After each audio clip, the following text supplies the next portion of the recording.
Bulletproof Radio, a state of high performance. There are vanishingly few happy entrepreneurs, right? And I mean, it's taken me a while to get to that point. It's a lot easier when you're happy, but I mean, I remember the first time I sat down and I go, I just raised a bunch of money, and I looked at it, I go, holy shit, like my net worth just crossed $10 million, right?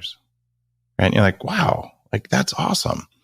By the way, guys, you can't believe anything you see on the internet. The internet thinks I'm a billionaire, and that is so far from reality. But I'm remarkably comfortable compared to where I was 10 years ago, and I'm freaking grateful for that.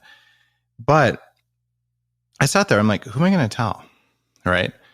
And the bottom line is, you're surrounded by people with mimetic desire, and there's another name, maybe not for it directly, but it's mostly envy and greed. So you're like, I'm not going to go bragging about this.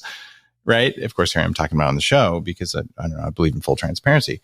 But, at the time I'm like, all right, who do I share this with? Like, how do I do that? So there's a loneliness that comes with financial success. There's loneliness that comes with being at the top. And they didn't teach me any of that in business school at all.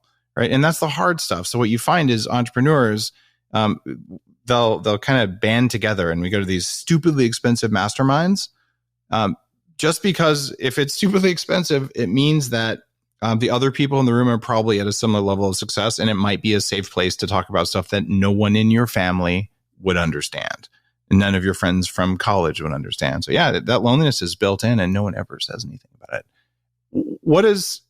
What's your recommendation? I mean, you talk with freshmen in college all the time. You've been there as much as I have. How do you deal with that? Yeah. I think that envy is a taboo subject to talk about, and that's why you never hear anybody talk about the word. Girard famously said, the reason that everybody talks about sex today is because nobody wants to talk about their envy. And I think there's probably a little bit of truth to that, right? These secret desires that we have to bury that are underground. I think there's a difference between jealousy and envy. And, one of the ways that I think about it is like this, right? Jealousy could be a positive thing in the sense that, like, Dave has something that I want. It's this good thing, this relationship. Like, I should want that, right? That's an example of healthy mimetic desire, right? But the envy, sort of my definition of envy, is not wanting somebody else to have something good that they have, right? So it's not about me just wanting to share in some good. It's about me not wanting somebody else to have something. That's one way I think I draw a distinction between the two. So many entrepreneurs that I know spend so much time, and not just entrepreneurs, we just happen to be entrepreneurs, but I think this applies to anybody. I mean, I have one foot in academia. So I'm at a university, and this is as bad inside the education system as it probably worse than it is among entrepreneurs.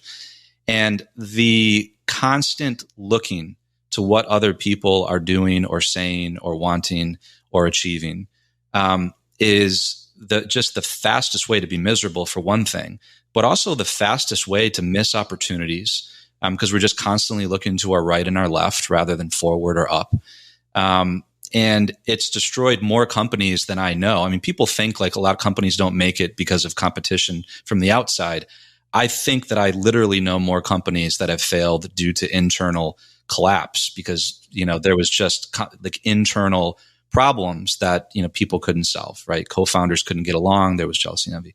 And that is something that I really encourage, the handful of younger entrepreneurs that I mentor and my students to understand, they'll come to me, for instance, their, freshman year with high anxiety about what internship they're going to have that summer. And I'm just like, so where did you get the idea that you need an internship this summer?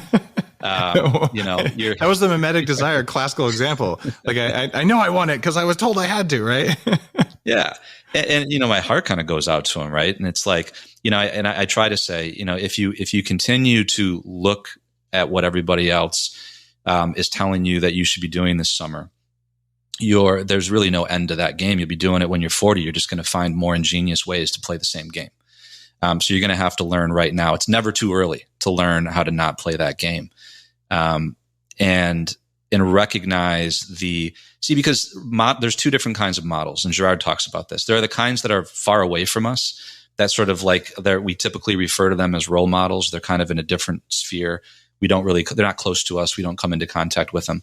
But then there are the people influencing our desires that are very close to us. They could be in our family. They could be in our company.